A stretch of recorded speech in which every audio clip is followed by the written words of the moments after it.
of chapter 28 of Parshat Vayeitzei. We're in the aftermath of this wonderful appearance of God, okay, where Yaakov Avinu sees the Sulam with Malachim going up and down. We learned about the promises that Hashem promises Yaakov Avinu. And now he wakes up and he realizes that this is the Beit Elokim or Shara Shamayim. I want to mention a point that also has a lot of significance through the metaphor of a ladder. We mentioned the Midrash that Ramban brings, nations coming up, nations coming down. Certainly the Sulam, a ladder, certainly represents the levels of spiritual progress that a person can have. And Yaakov is looking and seeing a ladder. He's seeing Shamayim, but he's also seeing the Aretz, right? The ladder is embedded inside the Aretz. There are two forces that a human being has. We spoke about this last week. There's the earthly force, Artziut, and there's the Shamayimiyut, the heavenly force, the spiritual and the material that are in a person. Will Yaakov have one of those two forces, or will he have both forces? Yaakov is right now on the verge of leaving Eretz Yisrael. He's about to be battling or struggling with many earthly forces that are cruel, that are dishonest, that are not good. And how will he do? The truth of the matter is, when we're going to learn later, not today, but tomorrow, about Yaakov's marrying two wives, two sisters, Leah and Rachel, each will represent a special force with which he will be able to build the nation of Israel. In other words, Yaakov will be comprised of a earthly force, okay, and he'll be comprised of a heavenly force. Each, Rachel and Leah, will represent one of the two. Rav Kook writes, one of his holy books, there are two types of tzaddikim. There's a tzaddik who is very, very spiritual, very heavenly, only dealing with the spiritual heavenly world, making all these tikkunim above and beyond even our ability to understand. Whereas there's another type of tzaddik where he's grounded very much. He's grounded in our world, the earthly world, the material world, and he's able to correct matters of dishonesty, matters of unjust matters. Yaakov Avinu apparently will be having both. Will have the ability to be heavenly, but at the same time to be also earthly. And that'll be, as we see later, through the two wives. And maybe that's already symbolized. I heard this in the shur from Rabbi Kashtiel. It's already symbolized that he sees a sulam, which is going up to heaven, yet it's coming, it's embedded inside the earth. Yaakov wakes up. He calls the place Beit El. He calls it two names, Shara Shamayim, which is a heavenly name, and he also calls it a Bayit. He calls it Beit Elokim. So we already see now, symbolically, that Yaakov will be, like Rabbi Kook, Ratu the Cook would say, he is the summing up of Avraham Avinu and a Yitzchak Avinu. He'll be able to combine the forces, the powers, the talents of Avram and Yitzchak, and therefore Yaakov is the summation of the two patriarchs, his father and his grandfather. He wakes up after calling the name and he makes a vow. Pasuk 20. Vayidar Yaakov neder leimor. He makes a vow. And we have a lot of difficulty understanding a vow. Look at the condition in the vow. Do you follow in the middle of Pasuk 20? Imi Elohim imadi. Okay? If God will be with me, ushmarani baderech hazer shanochi olech. And God is going to what? He's going to protect me in all ways that I'm going. V'natani lechem lechol uveged lebosh. He's going to provide for me lechem and beged. Then, and what? V'shavti b'shalom beit avin. I'm going to be able to what? I'll return to my father's house in peace. If Hashem does Aleph, Bet, and Gimel, if im, right? Then, Vaya Hashem li leilokim.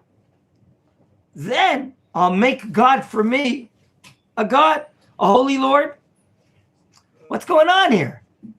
You just heard Hashem's promises in this prophetic vision. You yourself received a vision from God after you woke up. Not a vision, you declared that this is the gate of heaven. This is, had I known that God is here in such a level of divine presence, I would not have slept here. And you called it Shara Shamayim, you called Beit Elokim. What's going on? A servant of God has to make a vow and make a stipulation in? Everyone is asking this solid question. How is this going on? How could it be that Yaakov Avinu, in the aftermath of this vision of the ladder and all the divine promises, how could it be that he's making a neder?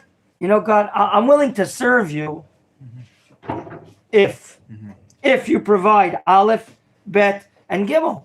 In the language of the Abarbanel, Rav Yitzchak Don Abarbanel, 11th century, 12th century Spain, he says, how can Yaakov make, and he's raising a question, the question that we're asking, how can he make a neder, okay, and say, okay, under the condition that you provide this and this for me, then you'll be for me a God. Meaning, if you do, what is the opposite? That if you don't provide Aleph, Bet, and Gimel, then he won't. And then you're not for me a God. How do we understand this?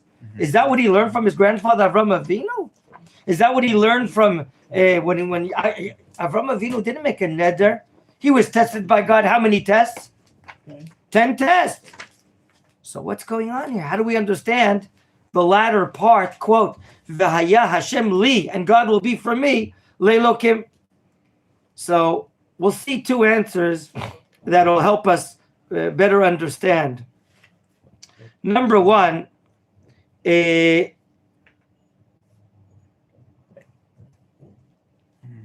what he's looking for is to be close to God.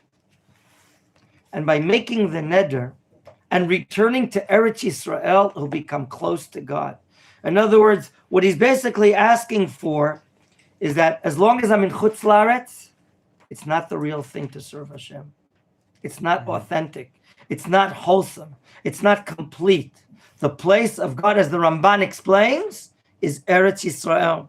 And therefore, what Nachmanides explains here, it's not a condition. Don't understand this neder as if Aleph, Bet, and Gimel, Daled, Dan, then Hey, Vav, and Zayin. No, it is a neder, but he's saying that if I do return to Eretz Yisrael, I'm going to serve the real God in Eretz, in this chosen land, and therefore it'll be a real association.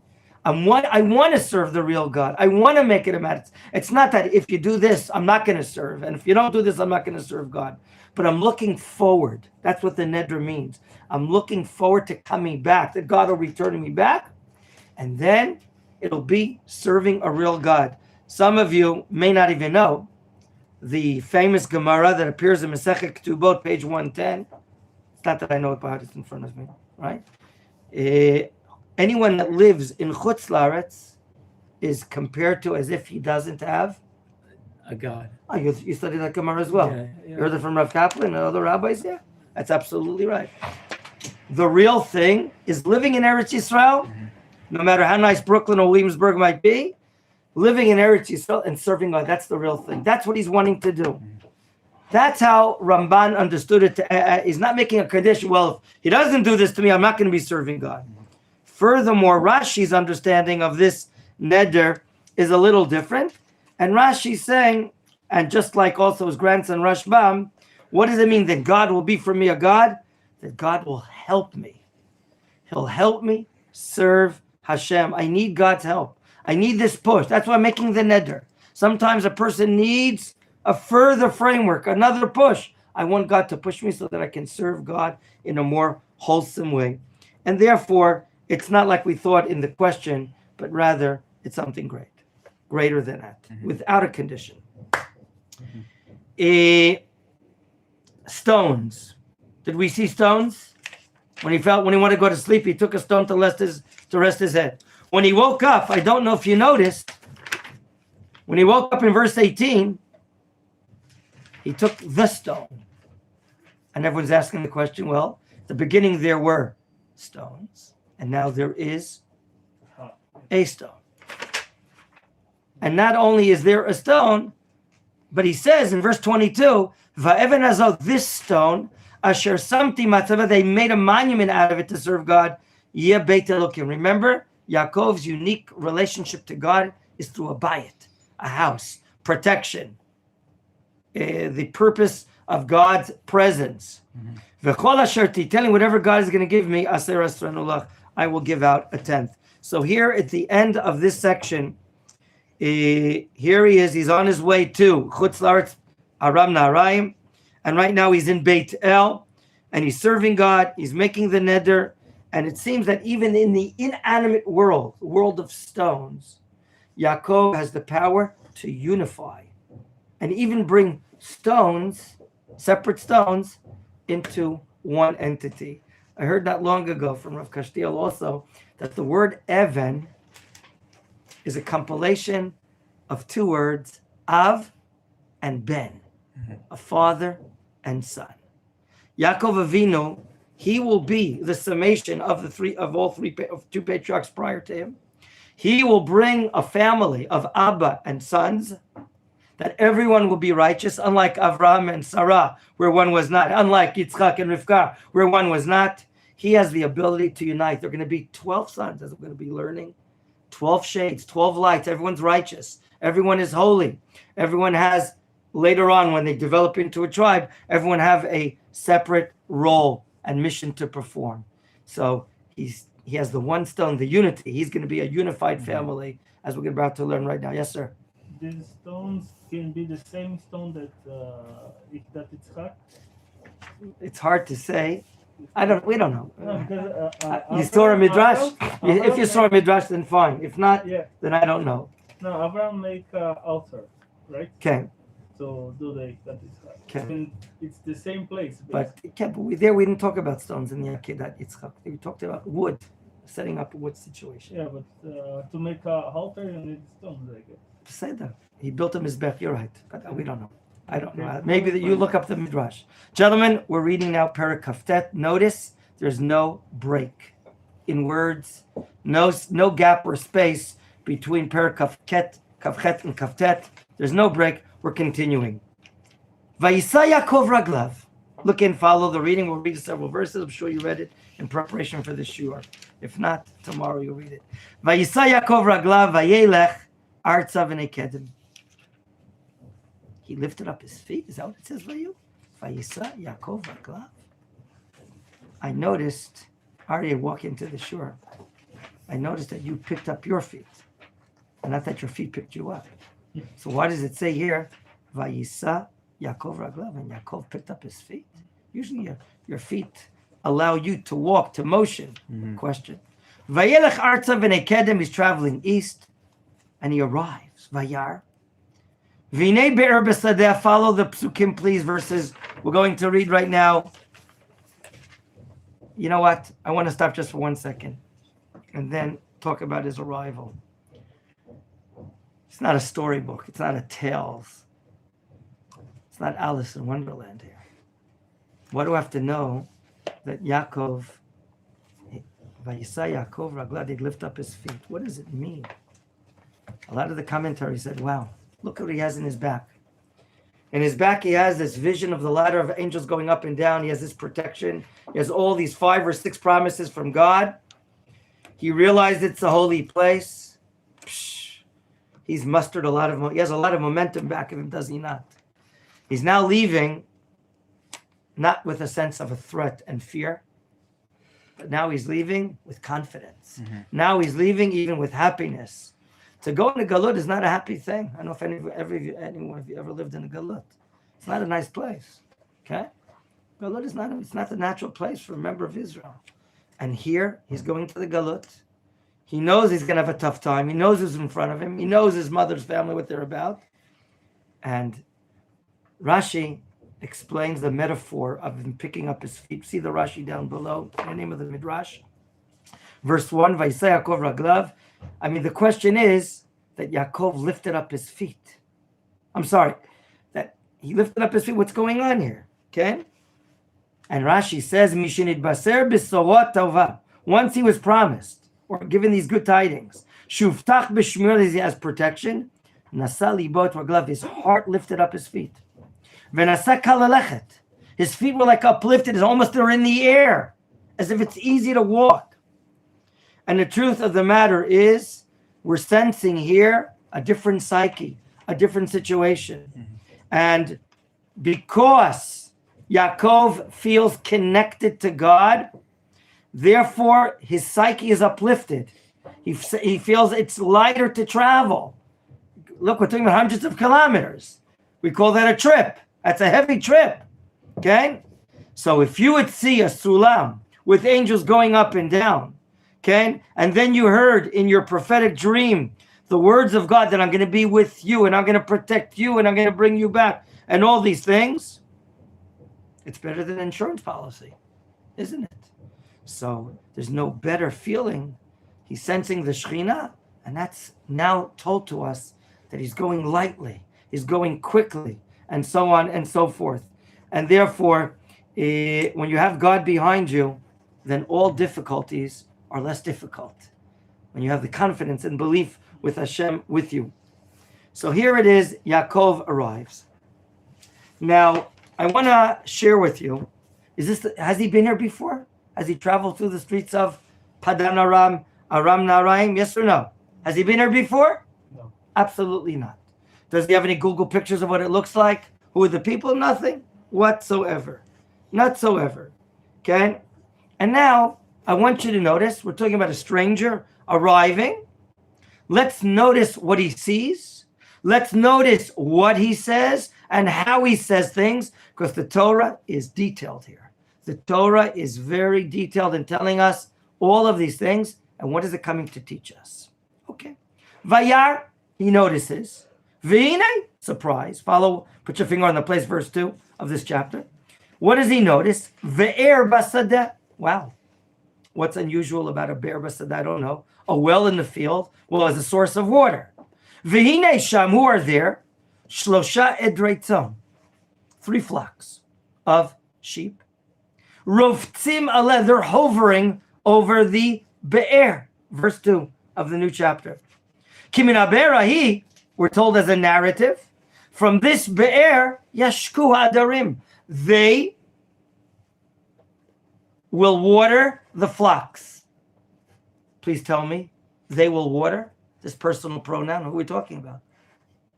Sheep. Really? I beg your pardon. When was the last time you saw sheep watering themselves? Shepherds. But what's not written? Who You're right. But what's not written? Shepherds. We're going to ask ourselves, why does it say that? The shepherds. By the way, who's by the bear? Sheep. And who's not listed to be there? Shepherds. The shepherds. The ro'im. Question, why? Let's keep on reading. Va'even gedola al pi ha'be'er. You have any problem with that? This large stone covering the mouth of the bear? What's your problem? Well, we need access to the water. We can't have the stone there. So why are people putting a stone there? To probably keep it from, if it's really hot, from all evaporating. Could be evaporated. Because maybe. What do you want to say? To move the rock. What? Go for it. Thank you. The only way to move the rock is to have all the people of this Why? town Let's get to the root of the matter. Why have a rock there? Think about it. People don't border. steal it, What? no? I was honestly thinking, like, if it's still water, that could be a breeding ground for like bugs. I think they were less particular It's ecologically than you are today. Shows the property line. Property line? Security? in general? Security from who? Water Foreigners. thieves? Who might? What is their suspicion here? Gentlemen, I think you said it, but you didn't raise your voice enough. Someone might steal the water. Is that a common thing there? Yes. It's a common thing there. That's one suspicion. Gentlemen, Yaakov Avinu arrives lightly, hundreds of kilometers. He's happy.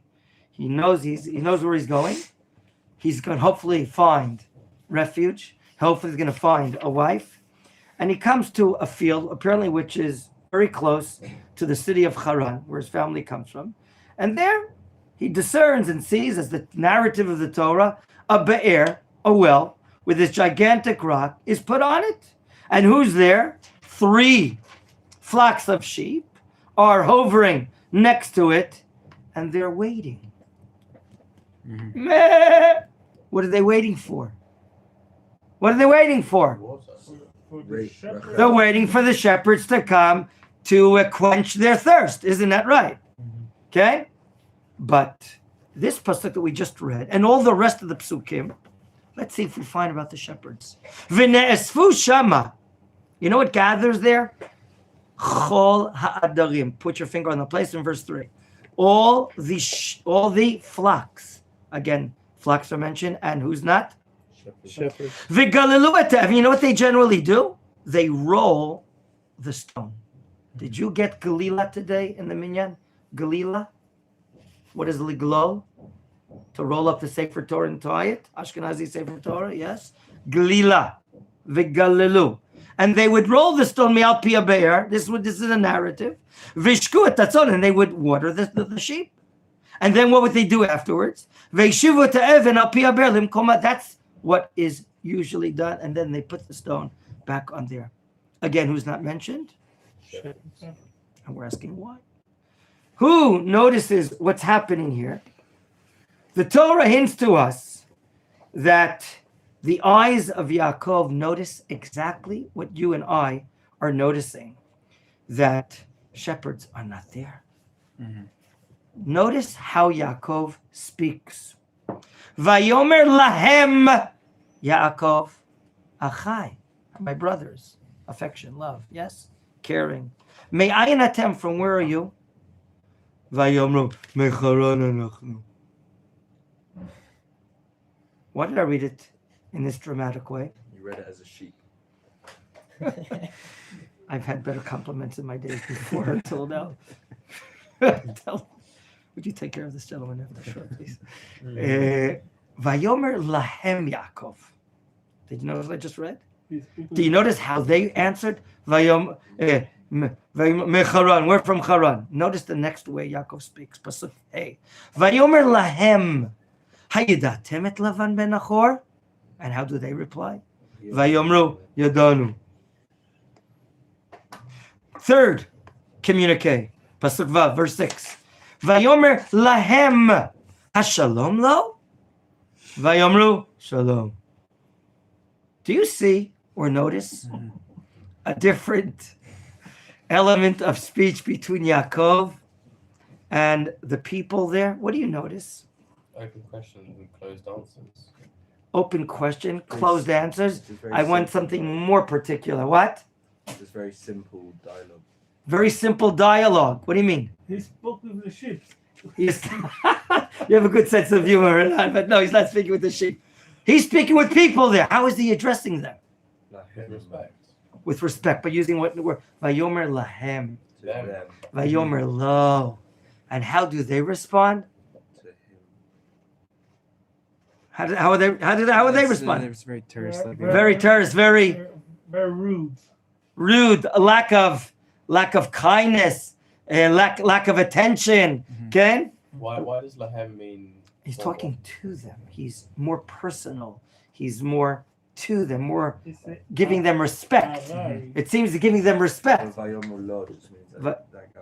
No, but no, and no, when they answer, that doesn't even say they answer him. But, You know, just they want to give him such quick answers, and then the third time, Vayomru shalom, and then what do they say? V'hinei Rachel bito b'natzon. You're asking about Lavan. Here's his daughter, as if they're saying, "Don't bother us. Talk to her, whatever." You understand what it's saying? We don't. We're not. The Torah is mentioning here Aleph, flocks of sheep, and not shepherds. The Torah here mentions the format of speech. Yaakov Avinu is down to earth. He loves mankind. The way he speaks, he learned this from his grandfather, Avram Avinu. And it seems, as we're about to see, a moment of criticism in a moment, that he cares for people, and he cares for employment, and he cares for that there shouldn't be theft between employees and employers, as we're about to read in a moment. In other words, he doesn't even call them ro'im. And she comes, V'rahine Rachel bito ba'ah imatzon. Do you notice the cantillation sign under the word ba'ah? Under which letter does it appear? In verse 6? Under the aleph. You see it under the bet?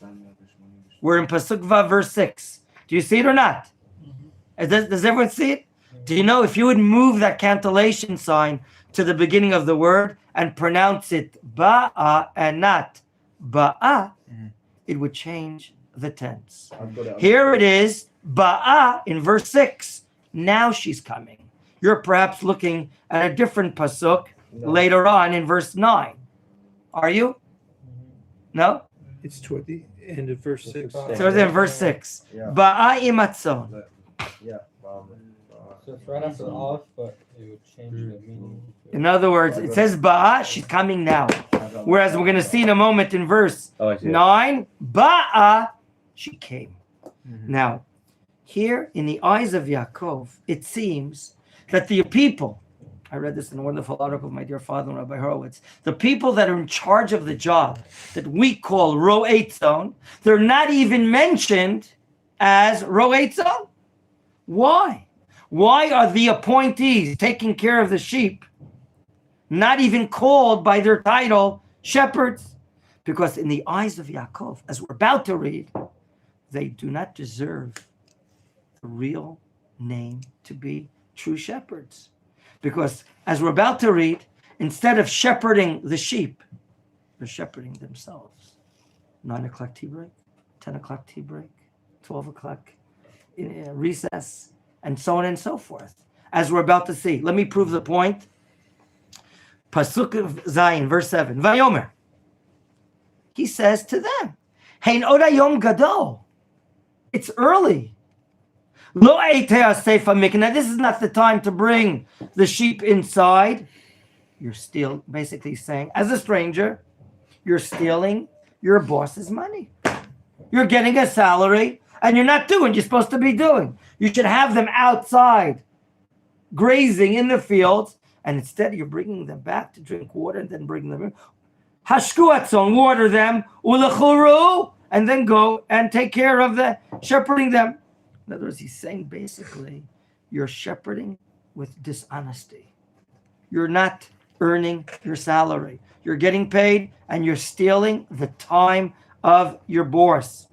And there are people that try to make as much money in the shortest amount of effort and time, and that's not the right thing in this case. You're not sincere to your master. Now, this is very unusual. A stranger doesn't know these people, and he says these things. Why? Because Yaakov Avinu cares. He's such a tzaddik. He's not just a tzaddik in the spiritual world where he has visions of seeing angels. He's grounded with his feet on the ground. And when he sees a financial crime, he doesn't shut up. He cannot stay still. Okay? He cannot stay still. As we read, who brought that? Shlomo HaMelech? Yeah. Shlomo HaMelech says, where is it? In Mishlei, did I see it? 1 second. Ken.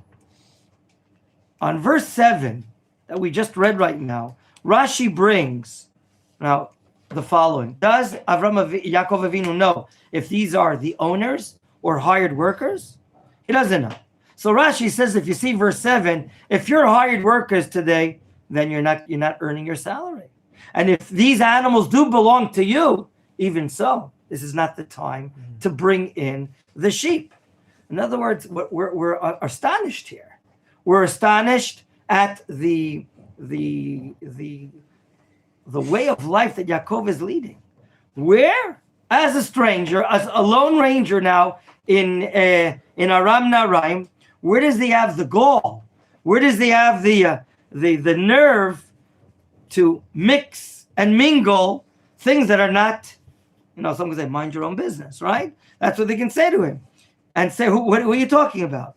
So that's exactly what the Sforno one of the great Rishonim in the 1400s.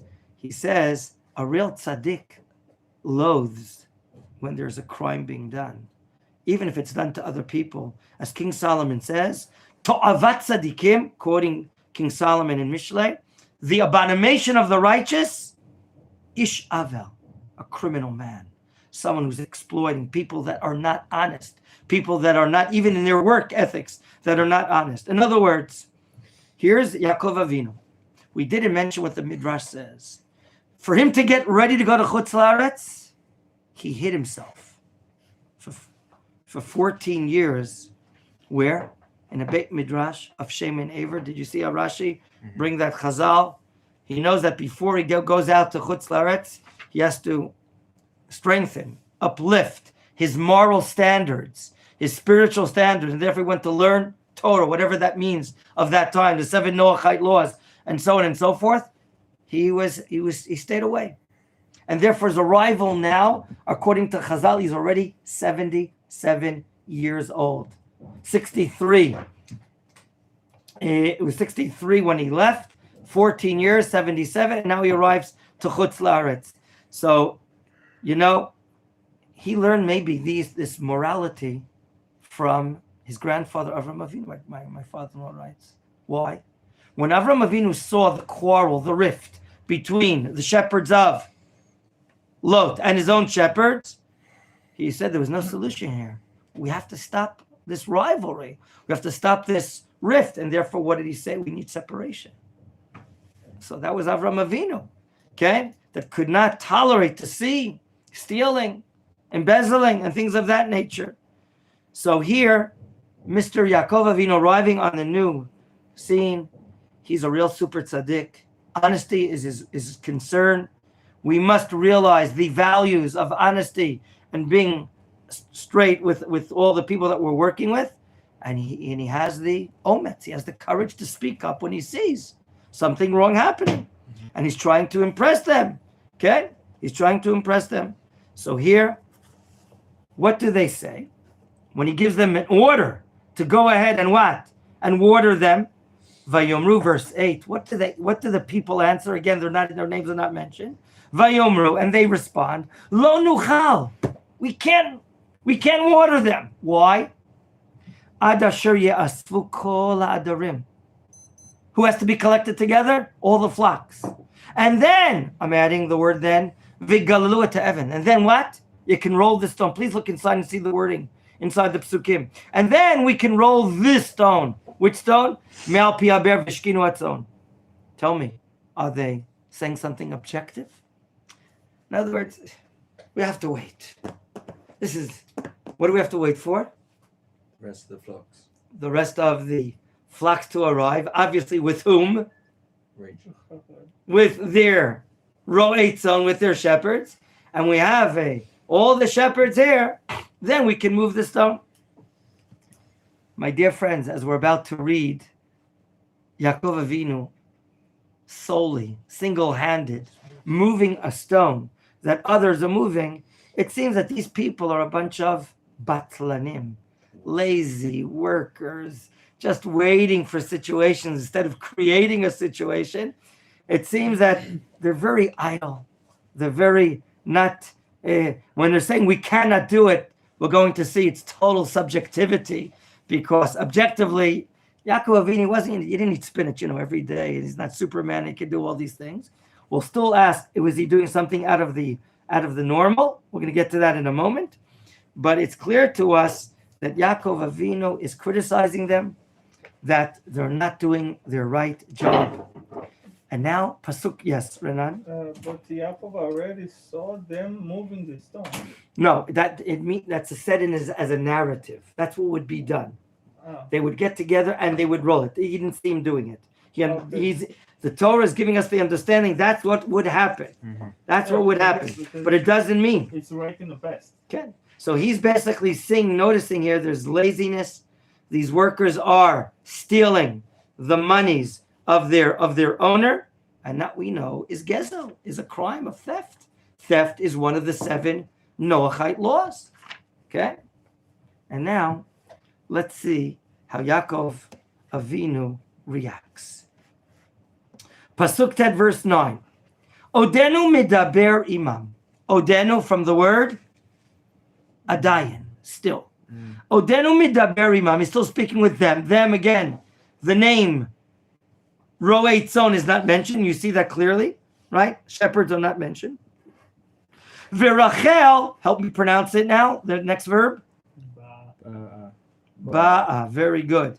The former one was pronounced ba'a, present tense. Now the cantillation sign is on the first consonant, the letter bet, and therefore that letter will be accentuated. Virachel ba'a, meaning, and Rachel came. She's there. With what? Imatzon, with the sheep, asher liavia. It's her father's sheep. And then the Torah says, Ki ro'ah hi. Do you see the last three words? Can everyone repeat those three words by heart? One more time. Now look at me. Because or that. Ro'ah he. He is what? She. And what is a ro'ah? Shepherd. What type of shepherd? Sheep shepherds. No. Female. Female shepherd. Shepherdess. Thank you. Shepherdess, whatever it is in English. What does the Torah now declare? That the female shepherd is a she. That I know. That I understand. What else is the Torah declaring here? Rachel is the shepherd. This Rachel is a shepherd. She's a leader. She's a leader. In whose eyes? Yeah, Yaakov. In Yaakov's eyes. Whereas all the other groups that are not mentioned as shepherds, in Yaakov's eyes, They're followers, not idle. they're not shepherds. They're not shepherds. They're a bunch of idle, wasting their boss's money and so and so. In other words, ki roahi, she is a shepherd. Infer. The others are not. I have a question. Do you want, I'm getting you. I want to make sure you all understand what I'm saying. Ki roahi, she's a shepherd. That's the emphasis. And now you use this Jewish finger, and you say this. Whereas the others are not. So you see clearly here, in Yaakov's eyes, she's a leader. She's with them all the time. She's coming in. She just came in right now with the flock.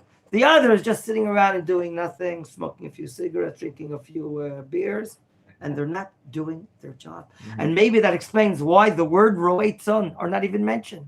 And this is what the Torah cares to share with us.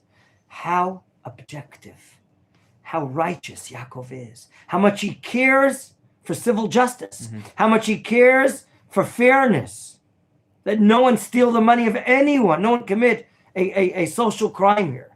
That's Yaakov Avinu. Before we get to the heroic act of moving the stone, Mr. Hirsch.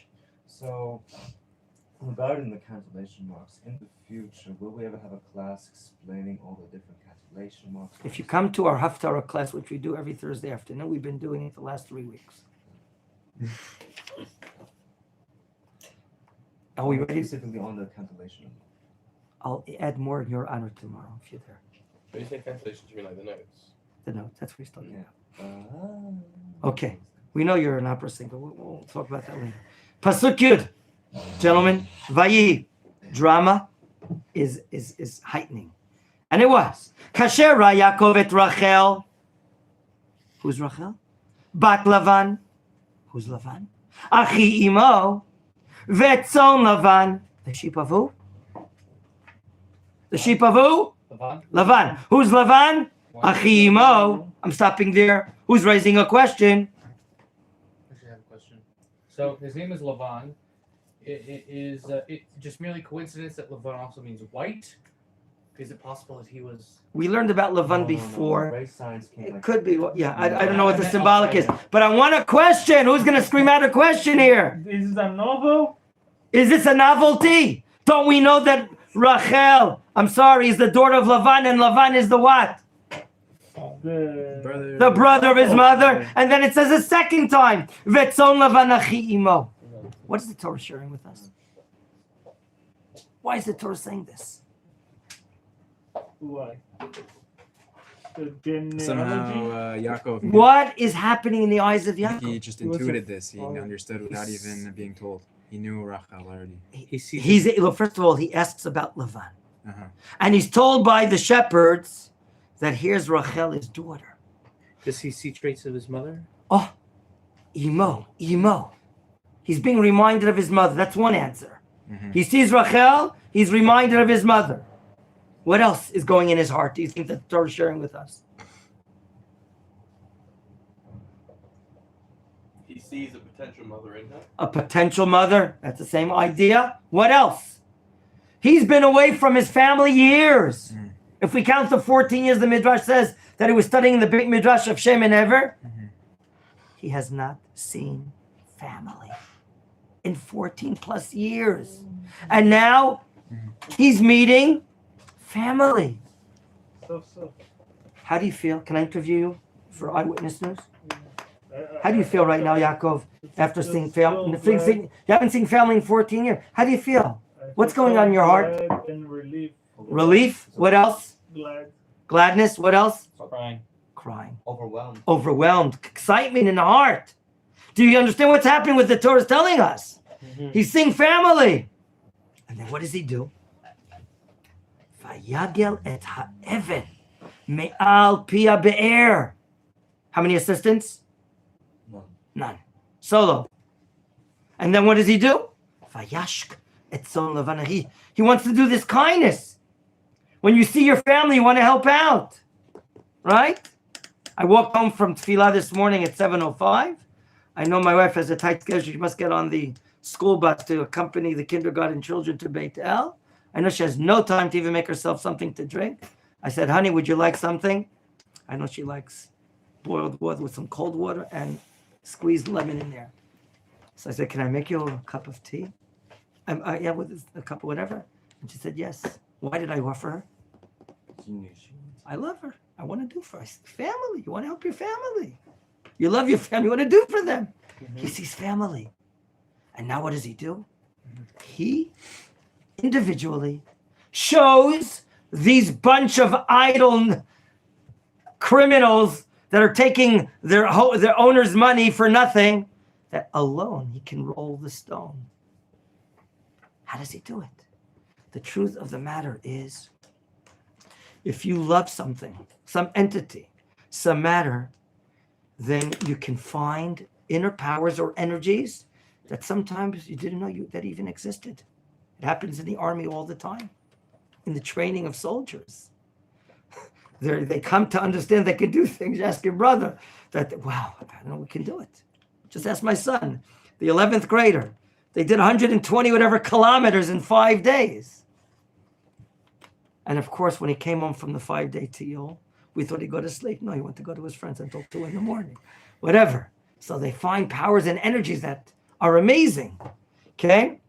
Now, on a more symbolic way, the arrival of Yaakov Avinu to this place lightly, his feet were lifted, and his ability to roll the stone, the Ramban Nachmanides says, I think at the beginning of this incident, he brings, this entire event is brought to see the words of great Yeshayahu, Isaiah the prophet, in chapter 40.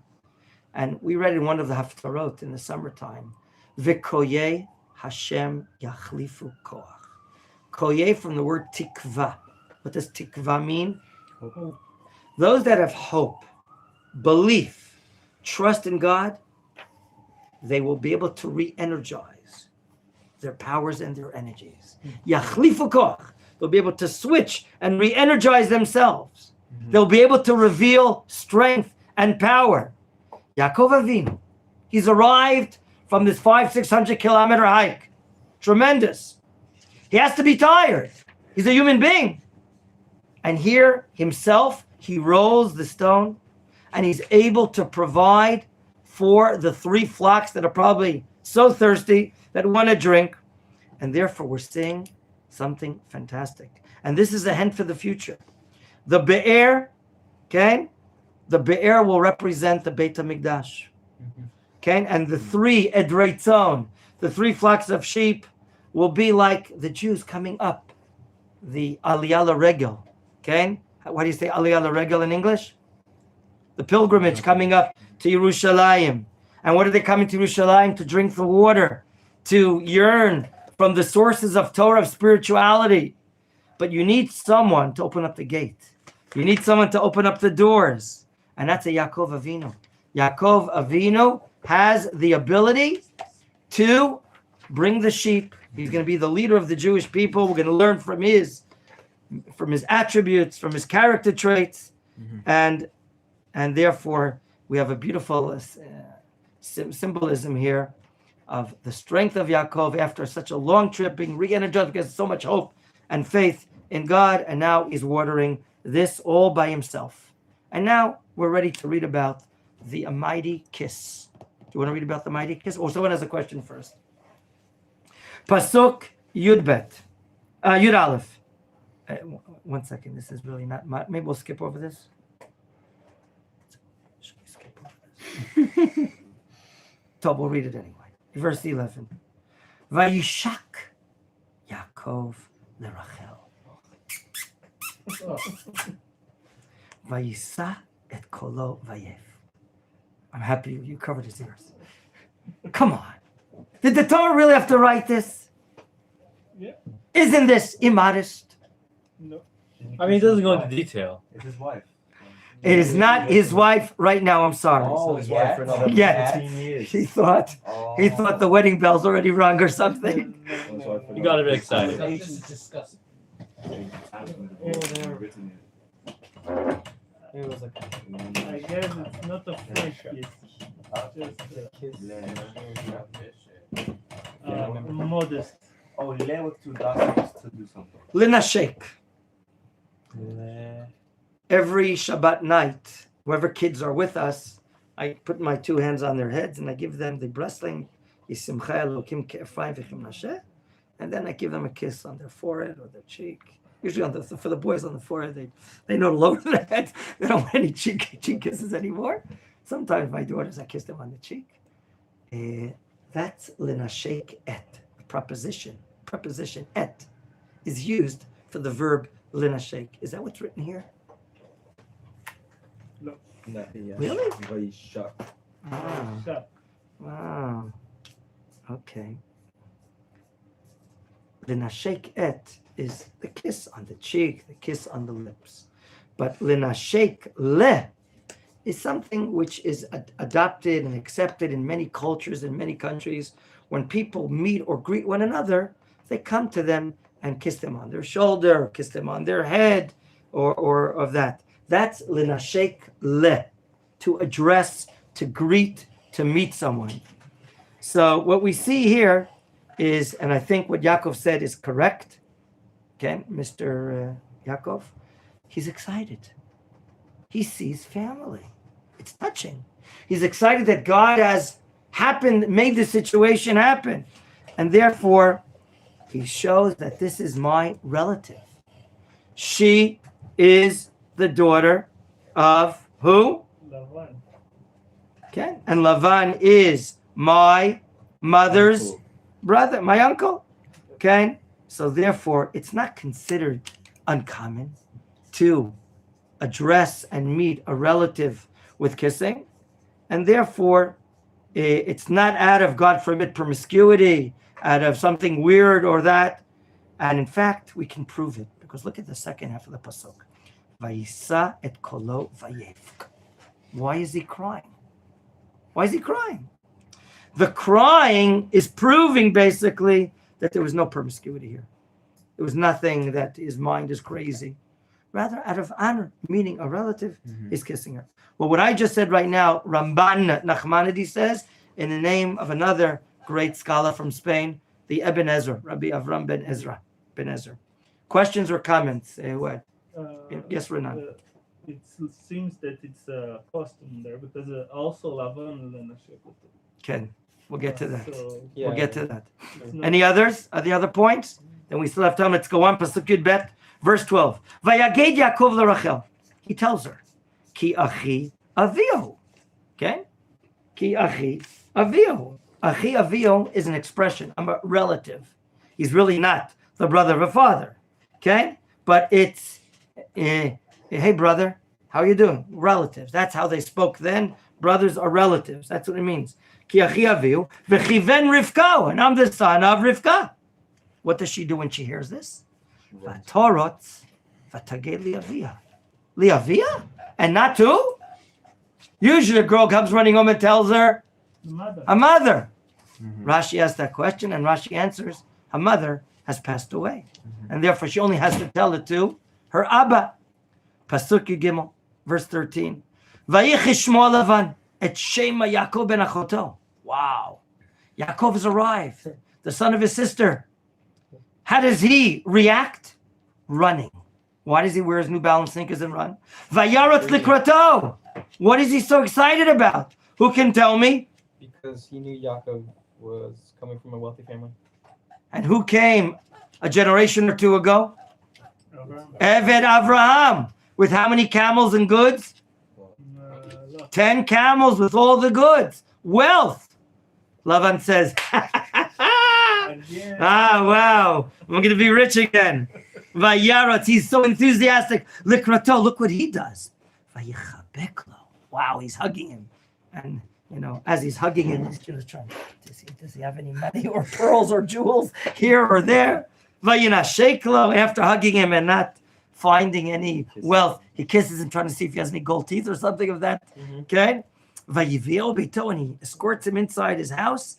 Vayisaper leLavan, and he tells Lavan, et kol advarim haelu. What does he tell him? What does Yaakov tell Lavan? Does the Torah tell us what he's telling him? What's happening with the shepherd? It could be, but I think she told him. What is he telling him? His history. I bought the Bechorah. I'm the spiritual heir of the house of Avraham Avinu. I also received the bracha. My mother, okay, your sister, she gave me the bracha for wealth, physical, material wealth. In other words, I'm the successor of Yitzchak and Avraham Avinu, both spiritually and materialistically. Well, why is he interested in telling Lavan this? Why is he interested in telling about his spiritual and material wealth? So Worth. that he can get Rachel. He wants to marry Rachel. He's hoping, and he sees, wow, I saw her work ethic. She's a ro'ah. She's a shepherd. She's not just, just trying to look on her internet and surfing all the time. She's taking care of the sheep. She's earning her pay, or she's doing her father a service. She's honoring her father, taking care of the sheep. She's something special. So maybe she's the right one for me. So that's apparently why she's telling him all these matters. But, I didn't bring that chumash today. The truth of the matter is, the Midrash says that Yaakov was held up by Eliphaz, the Midrash says, the son of Esav. And when he held him up, put your hands up. No, your hands up. Get your hands up. I want to kill you. And then you say, just take my money. No. Take my money. Why? I want to kill you. What does the Talmud say about someone who's impoverished? It's like as if It's like as if he's dead. Yep. So he convinced Eliphaz, the Midrash says, not to be killed. Rather, take his money. Yaakov left with wealth. He arrived only with a staff. Please remind me tomorrow. I once heard from a Karlin Chassid. This must have been about 35 years ago. He told me the acronym for the first two psukim of the Parsha, how it stands, how it represents this wonderful Midrash. I want to share it with you and to show you. So right now, he's just telling Mr. Lavan, I was a wealthy person. I have the Bechorah, I have a bracha, but I'm empty-handed. That's what he's telling them, basically. Don't be surprised that I don't have any material wealth. Okay? Vayomer lo Lavan, Pasuk Yudal, who can back up in this Pasuk support the idea that we just shared, which is the name of the Chizkuni, that he's telling him that I don't have anything. Who can prove to me from this upcoming pasuk, verse 14, that what we just said is correct and precise? I'm reading the pasuk. All of you are dealing with it and telling me, where is this idea hinted to? I'm not going to explain the English. Vayomer lo Lavan, ach atzmi uvesari ata, vayeshev imo chodesh yamin. Which word is hinting to the fact that I'm broke? Which is nevertheless. Which word in Hebrew? Ooh, this, Verse 14, yeah. It's even for good-looking people like you, Yaakov. Ach atzmi. Pronounce it better? Ach. Ach. Look at me. Aryeh. We're brothers. How do you spell it? Aleph Bet. And this ach, how is it spelled? Aleph Bet.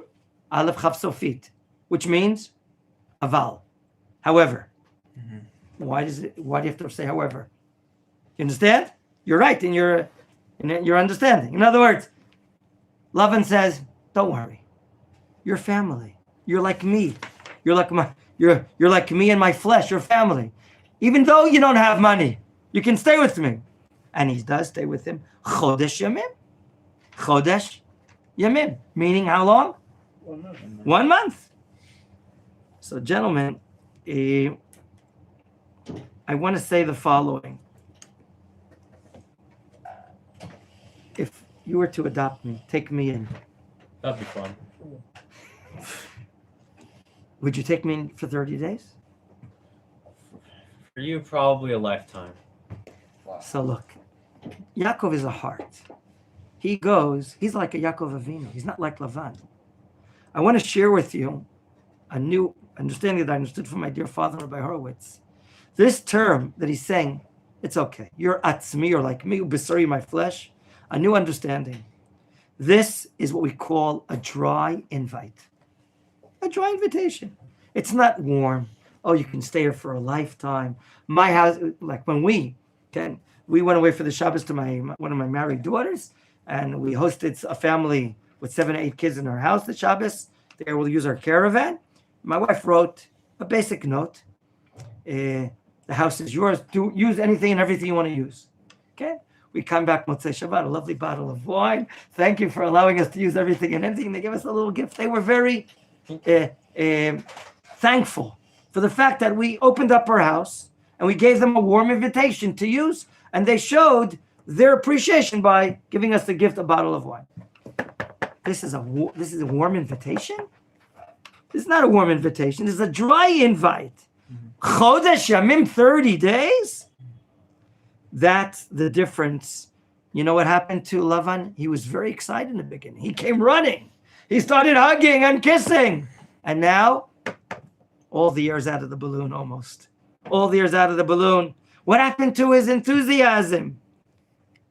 Yaakov came empty-handed.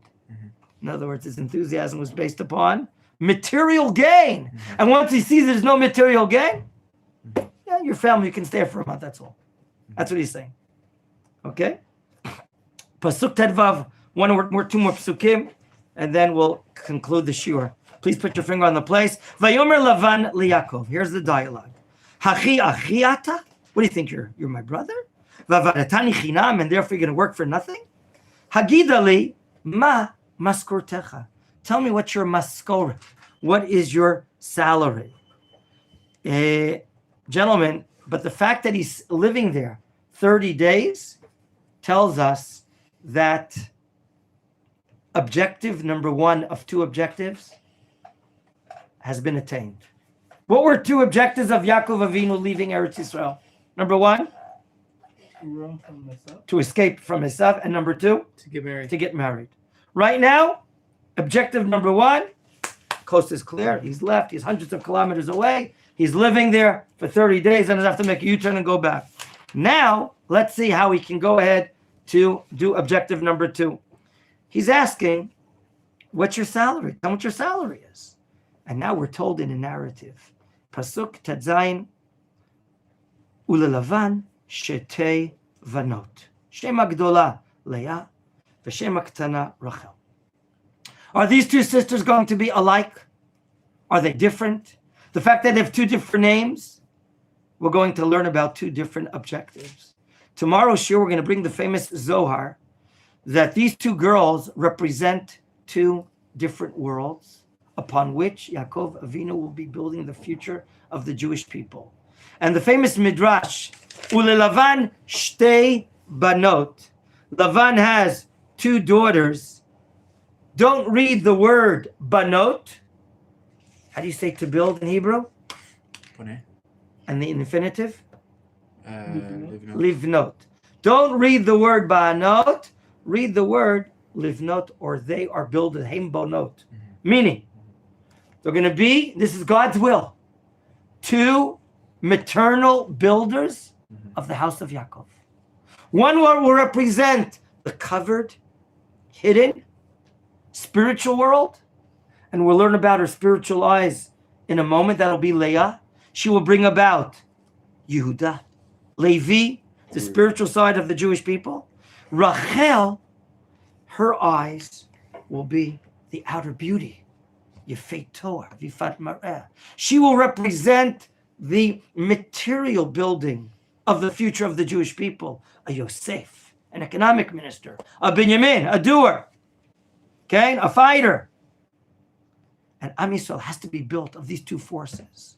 The koach of Rachel, the physical material force, and the koach of Leah, the spiritual force. So too, in the Messianic matters. We're going to have a Mashiach ben Yosef, which will represent the material, physical building of the Jewish people, Mashiach ben Yosef, and we'll have a Mashiach ben David, which will represent the spiritual rebirth of the Jewish people. But for this and more, in tomorrow's Shi'ur. Gentlemen, have a good day. You can stop that. So regarding Mashiach ben Yosef, that's originally ours and was appropriated by the Christians. Right? That's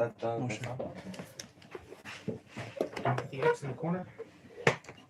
I don't understand your question. Okay. So The idea of